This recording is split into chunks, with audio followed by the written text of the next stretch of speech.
And not all dogs are perfect.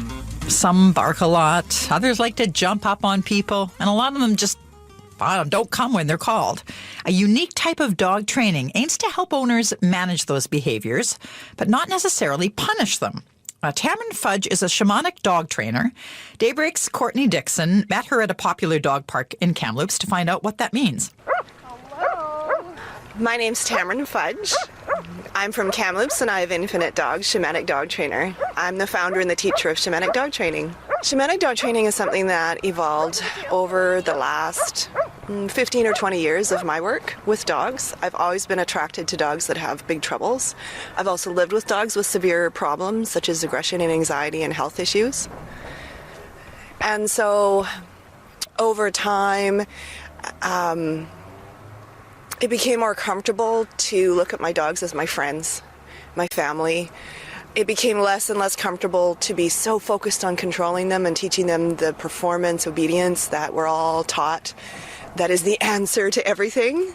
I started to notice it's not the answer to everything. I started to notice that even if I taught my clients those particular principles and techniques, they didn't answer their problems either. And so in deciding that it wasn't my dogs that were the problem when their problems could not be solved by traditional methods, I started to let myself experience change. And I started to let my dogs be them and started to really pay attention to how I could support them in changing. And that's really a big part of how shamanic dog training came about. So this is shamanic dog training. So are you a shaman? In a way, I could be considered a shamanic practitioner. I studied deeply shamanic trainings over the last 10 years, and that is what's really seeped into my work. And last year I began calling it shamanic dog training for that reason. The teachings that I learned in shamanic studies apply. The way that I learned is from Peru, the Quechua medicine people, and for them community is number one. Connection, relationship, being in right relationship, working with unconditional love, and fluidity. Those things are what feed my connection with my dogs and how I help people feed their connection with their dogs. So we're in Pioneer Park right now. There's lots of dogs around. If you were looking for some trouble to kind of work through with a dog owner and their dog, what are some of the first things you'd look for? Well, for instance, if I were down there at the beach with my boxer Brissa, she would have stolen that tennis ball by now. There's dogs playing with tennis balls. She would have stolen it. She would have been running around and nobody would be able to catch her. So one of the things that I teach is fluidity, which means not necessarily getting so attached to how you think it needs to look. Now, if I were really attached to how I want that to look, I would want her to come right here and put that down. Probably not going to happen. She's a 3-year-old boxer. She's full of beans. So what she wears is a grabber. She wears about a 14-inch piece of leather that when I get close enough, I can snatch that and stop her. So a lot of what I do isn't necessarily our dogs having to do all of the work. I'm happy to do just as much work as my dog. And that's called right relationship. I'll meet you halfway. If you want to have fun bouncing around with this tennis ball, I'll just make sure I can catch you. And that takes the responsibility off of you and it takes the frustration out of me.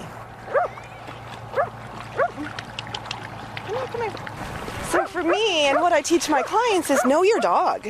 And don't be embarrassed about it. If you've got a dog like my dog Peasy that might snap sometimes, then I don't need to stand there and watch her snap and then get mad at her for snapping and tell her that this is her problem. If she doesn't want to meet dogs, then it's important for me to be aware of what's important to her. So if I know that my dog might snap, instead of me being intolerant of it, I could actually be supportive of her. The more supportive I am, the more she feels comfortable because I'm here to help.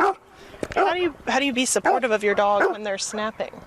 Well, what I just did with Peasy, as those dogs came really quick, I could see her ears flatten in the way that means she's about to charge at them and growl at them.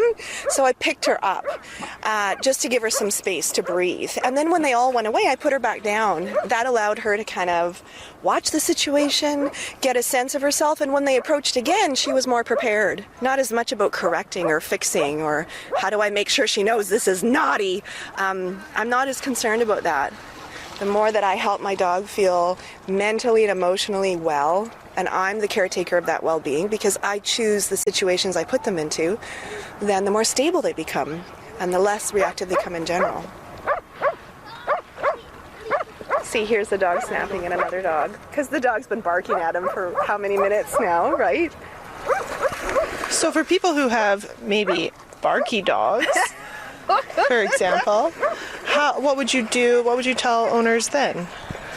Well, it's kind of the same idea. I had mentioned that the training gets a little boring after a while. It's so simple. A lot of it is really figuring out how to support your dog. That dog is getting really wound up and really excited.